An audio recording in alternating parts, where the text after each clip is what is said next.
श्रीमद् भागवत महापुराण चतुर्थ स्कंद अध्याय 25। श्रीमद् भागवत महापुराण चतुर्थ स्कंद 25 अध्याय है। पुरंजनोपाख्यान का प्रारंभ। श्री मैत्रेय जी कहते हैं, विदुर जी, इस प्रकार भगवान शंकर ने प्रचेताओं को उपदेश दिया। फिर प्रचेताओं ने शंकर जी की बड़े भक्तिभाव से पूजा की। इसके पश्चात वे उन राजकुमारों के सामने ही अंतर्धान हो गए। सबके सब प्रचेता जल में खड़े रहकर भगवान रुद्र के बताए स्तोत्र का जप करते हुए 10,000 वर्ष तक तपस्या करते रहे। इन दिनों राजा प्राचीन बरही का चित्त कर्मकांड में बहुत रम गया था। उन्हें अध्यात्म विद्या विशारद परम कृपालु नारद जी ने उपदेश दिया। उन्होंने कहा कि राजन, इन कर्मों के द्वारा तुम अपना कौन सा कल्याण करना चाहते हो? दुख के अत्यांतिक नाश और परमानंद की प्राप्ति का नाम कल्याण है। वह तो कर्मों से नहीं मिलता। राजा ने कहा, महाभाग नारद जी, मेरी बुद्धि कर्म में फंसी हुई है, इसलिए मुझे परम कल्याण का कोई पता नहीं है। आप मुझे विशुद्ध ज्ञान का उपदेश दीजिए, जिससे मैं कर्म बंधन से छूट जाऊं। जो पुरुष कपट धर्म में गृहस्थ आश्रम में ही रहता हुआ पुत्र, स्त्री और धन को ही परम पुरुषार्थ मानता है, वह अज्ञानवश संसारारण्य में ही भटकता रहने के कारण उस परम कल्याण को प्राप्त नहीं कर सकता। श्री नारद जी ने कहा, देखो देखो राजन, तुमने यज्ञ में निर्दयता पूर्वक जिन हजारों पशुओं की बलि दी है, उन्हें आकाश में देखो। ये सब तुम्हारे द्वारा प्राप्त हुई पीड़ाओं को याद करते हुए बदला लेने के लिए तुम्हारी बाट देख रहे हैं। जब तुम मरकर परलोक में जाओगे, तब ये अत्यंत क्रोध में भरकर तुम्हें अपने लोहे के से सींगों से छेदेंगे।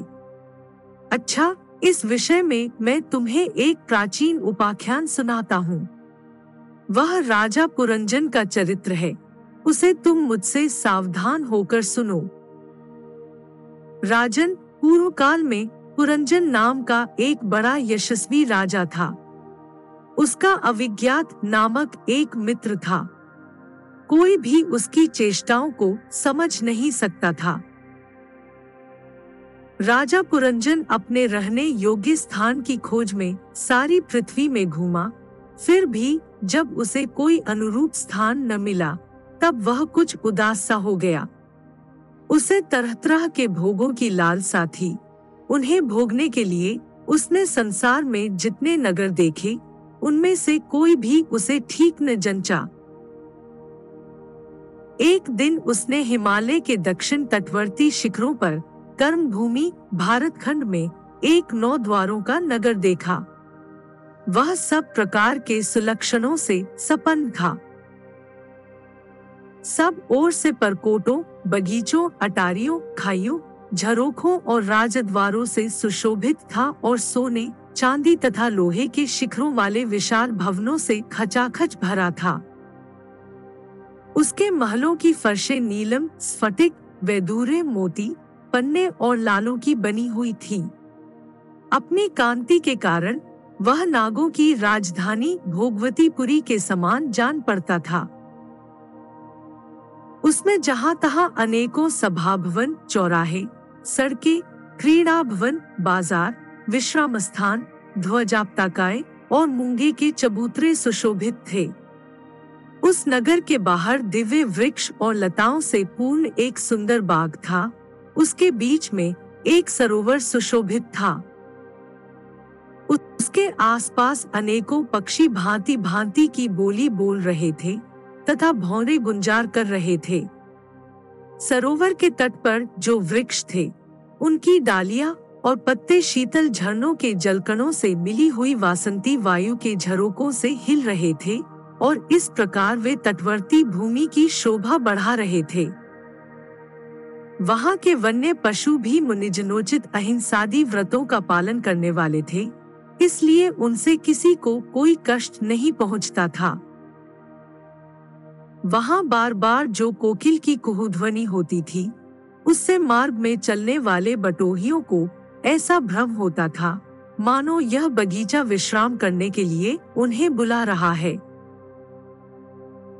राजा पुरंजन ने उस अद्भुत वन में घूमते घूमते एक सुंदरी को आते देखा, जो अकस्मात उधर चली आई थी। उसके साथ 10 सेवक थे, जिनमें से प्रत्येक 100 नायिकाओं का पति था। एक 5 फन वाला सांप उसका द्वारपाल था, वही उसकी सब ओर से रक्षा करता था। वह सुंदरी भोली भाली किशोरी थी और विवाह के लिए श्रेष्ठ पुरुष की खोज में थी। उसकी नासिका, दंत पंक्ति, कपोल और मुख बहुत सुंदर थे। उसके समान कानों में कुंडल झिलमिला रहे थे। उसका रंग सांवला था। कटी प्रदेश सुंदर था। वह पीले रंग की साड़ी और सोने की करधनी पहने हुए थी तथा चलते समय चरणों से नूपुरों की झनकार करती जाती थी।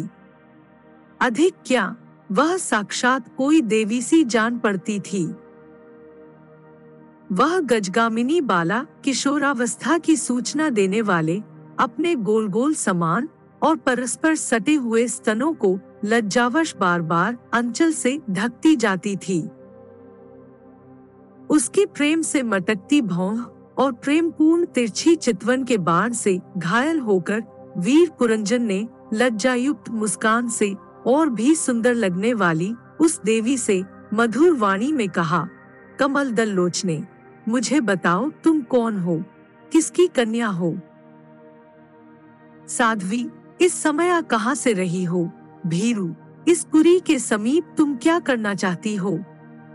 सुभ्रू, तुम्हारे साथ इस 11वें महान शूरवीर से संचालित ये 10 सेवक कौन हैं और ये सहेलियां तथा तुम्हारे आगे चलने वाला यह सर्प कौन है? सुंदरी, तुम साक्षात लज्जा देवी हो अथवा उमा, रमा और ब्राह्मणी में से कोई हो। यहाँ वन में मुनियों की तरह एकांतवास करके क्या अपने पतिदेव को खोज रही हो? तुम्हारे प्राणनाथ, तुम उनके चरणों की कामना करती हो, इतने से ही पूर्ण काम हो जाएंगे। अच्छा, यदि तुम साक्षात कमला देवी हो, तुम्हारे हाथ का कीड़ाकमल कहाँ गिर गया? सुबगे, तुम इनमें से कोई हो नहीं, क्योंकि तुम्हारे चरण पृथ्वी का स्पर्श कर रहे हैं। अच्छा, यदि तुम कोई मानवी ही हो, तो लक्ष्मी जी जिस प्रकार भगवान विष्णु के साथ वैकुंठ की शोभा बढ़ाती हैं, उसी प्रकार तुम मेरे साथ इस श्रेष्ठ पुरी को अलंकृत करो। देखो, मैं बड़ा ही वीर और पराक्रमी हूँ, परंतु आज तुम्हारे कटाक्षों ने मेरे मन को बेकाबू कर दिया है। तुम्हारी लजीली और रतिकाम से भरी मुस्कान के साथ भौहों के संकेत पाकर यह शक्तिशाली कामदेव मुझे पीड़ित कर रहा है। इसलिए सुंदरी, अब तुम्हें मुझ पर कृपा करनी चाहिए। शुचिस्मिते, सुंदर भौहें और सुघड़ नेत्रों से सुशोभित तुम्हारा मुखारविंद इन लंबी लंबी काली अलकावलियों से घिरा हुआ है। तुम्हारे मुख से निकले हुए वाक्य बड़े ही मीठे और मन हरने वाले हैं, परंतु वह मुख तो लाज के मारे मेरी ओर होता ही नहीं। जरा ऊंचा करके अपने उस सुंदर मुखड़े का मुझे दर्शन तो कराओ। श्री नारद जी कहा, वीरवर, जब राजा पुरंजन ने अधीर से होकर इस प्रकार याचना की, तब उस बाला ने भी हंसते हुए उसका अनुमोदन किया। वह भी राजा को देखकर मोहित हो चुकी थी। वह कहने लगी, नरश्रेष्ठ, हमें अपने उत्पन्न करने वाले का ठीक ठीक पता नहीं है और न हम अपने या किसी दूसरे के नाम या गोत्र को ही जानती हैं। वीरवर, आज हम सब इस पुरी में हैं। इसके सिवा मैं और कुछ नहीं जानती। मुझे इसका भी पता नहीं है कि हमारे रहने के लिए यह पुरी किसने बनाई है। प्रियवर, ये पुरुष मेरे सखा और स्त्रियां मेरी सहेलियां हैं, तथा जिस समय मैं सो जाती हूँ, यह सर्प जागता हुआ इस पुरी की रक्षा करता रहता है। शत्रुघ्न, आप यहाँ पधारे, यह मेरे लिए सौभाग्य की बात है। आपका मंगल हो। आपको विश्व भोगों की इच्छा है, उसकी पूर्ति के लिए मैं अपने साथियों सहित सभी प्रकार के भोग प्रस्तुत करती रहूंगी। प्रभु, इस 9 द्वारों वाली पुरी में मेरे प्रस्तुत किए हुए इच्छित भोगों को भोगते हुए आप सैकड़ों वर्षों तक निवास कीजिए। भला आपको छोड़कर मैं और किसके साथ रमण करूंगी? दूसरे लोग तो न रति सुख को जानते हैं, न विहित भोगों को ही भोगते हैं, न परलोक का ही विचार करते हैं और न कल क्या होगा इसका ही ध्यान रखते हैं, अतएव पशुतुल्य हैं। अहो, इस लोक में गृहस्थाश्रम में ही धर्म, अर्थ, काम, संतान सुख, मोक्ष, सुयश और स्वर्ग आदि दिव्य लोकों की प्राप्ति हो सकती है। संसार त्यागी यतिजन तो इन सब की कल्पना भी नहीं कर सकते। महापुरुषों का कथन है कि इस लोक में पितर, देव, ऋषि, मनुष्य तथा संपूर्ण प्राणियों के और अपने भी कल्याण का आश्रय एकमात्र गृहस्थाश्रम ही है। वीर शिरोम ने लोक में मेरी जैसी कौन स्त्री होगी जो स्वयं प्राप्त हुए आप जैसे सुप्रसिद्ध, उदार चित्त और सुंदर पति को वरण न करेगी। महाबाहो, इस पृथ्वी पर आपकी साप जैसी गोलाकार सुकोमल भुजाओं में स्थान पाने के लिए किस कामिनी का चित्त न ललचावेगा? आप तो अपनी मधुर मुस्कान में करुणापूर्ण दृष्टि से हम जैसी अनाथाओं के मानसिक संताप को शांत करने के लिए ही पृथ्वी में विचर रहे हैं। श्री नारद जी कहते हैं, राजन, उन स्त्री पुरुषों ने इस प्रकार एक दूसरे की बात का समर्थन कर फिर 100 वर्षों तक उस पुरी में रहकर आनंद भोगा। गायक लोग सुमधुर स्वर में जहाँ तहाँ राजा पुरंजन की कीर्ति गाया करते थे। जब ग्रीष्म ऋतु आती तब वह अनेकों स्त्रियों के साथ सरोवर में घुसकर जल क्रीड़ा करता। उस नगर में जो 9 द्वार थे, उनमें से 7 नगरी के ऊपर और 2 नीचे थे। उस नगर का जो कोई राजा होता, उसके पृथक पृथक देशों में जाने के लिए ये द्वार बनाए गए थे। राजन, इनमें से 5 पूर्व, 1 दक्षिण, 1 उत्तर और 2 पश्चिम की ओर थे। उनके नामों का वर्णन करता हूँ। पूर्व की ओर खाद्योत और आविर्मुखी नाम के 2 द्वार एक ही जगह बनाए गए थे। उनमें होकर राजा पुरंजन अपने मित्र द्युमान के साथ विभ्राजित नामक देश को जाया करता था। इसी प्रकार उस ओर नलिनी और नालिनी नाम के द्वार और भी एक ही जगह बनाए गए थे। उनसे होकर वह अवधूत के साथ सौरभ नामक देश को जाता था।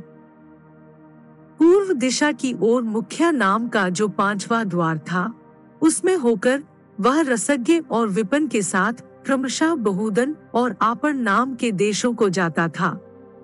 पुरी के दक्षिण की ओर जो पितृहु नाम का द्वार था, उसमें होकर राजा पुरंजन श्रुद्धर के साथ दक्षिण पांचाल देश को जाता था। उत्तर की ओर जो देवहु नाम का द्वार था, उससे श्रुद्धर के ही साथ वह उत्तर पांचाल देश को जाता था। पश्चिम दिशा में आसुरी नाम का दरवाजा था, उसमें होकर वह दुर्मद के साथ ग्रामक देश को जाता था तथा निर्ऋति नाम का जो दूसरा पश्चिम द्वार था, उससे लुब्धक के साथ वह वैशस नाम के देश को जाता था। इस नगर के निवासियों में निर्वाक और पेशकृत्य 2 नागरिक अंधे थे। राजा पुरंजन आंख वाले नागरिकों का अधिपति होने पर भी इन्हीं की सहायता से जहाँ तहाँ जाता और सब प्रकार के कार्य करता था। जब कभी अपने प्रधान सेवक विशुचीन के साथ अंतःपुर में जाता, तब उसे स्त्री और पुत्रों के कारण होने वाले मोह, प्रसन्नता एवं हर्ष आदि विकारों का अनुभव होता। उसका चित्त तरह तरह के कर्मों में फंसा हुआ था और कामपरवश होने के कारण वह मूढ़ रमणी के द्वारा ठगा गया था। उसकी रानी जो जो काम करती थी वही वह भी करने लगता था। वह जब मद्यपान करती तब वह भी मदिरा पीता और मद से उन्मत्त हो जाता था। जब वह भोजन करती तब आप भी वही वस्तु चबाने लगता था। इसी प्रकार कभी उसके गाने पर गाने लगता, रोने पर रोने लगता, हंसने पर हंसने लगता और बोलने पर बोलने लगता। वह दौड़ती तो आप भी दौड़ने लगता, खड़ी होती तो आप भी खड़ा हो जाता, सोती तो आप भी उसी के साथ सो जाता और बैठती तो आप भी बैठ जाता। कभी वह सुनने लगती तो आप भी सुनने लगता, देखती तो देखने लगता, सूंघती तो सूंघने लगता और किसी चीज को छूती तो आप भी छूने लगता। कभी उसकी प्रिया शोकाकुल होती तो आप भी अत्यंत दीन के समान व्याकुल हो जाता। जब वह प्रसन्न होती आप भी प्रसन्न हो जाता और उसके आनंदित होने पर आप भी आनंदित हो जाता। इस प्रकार राजा पुरंजन अपनी सुंदरी रानी के द्वारा ठगा गया। सारा प्रकृति वर्ग प्रकर ही उसको धोखा देने लगा। वह मूर्ख विवश होकर इच्छा न होने पर भी खेल के लिए घर पर पाले हुए बंदर के समान अनुकरण करता रहता।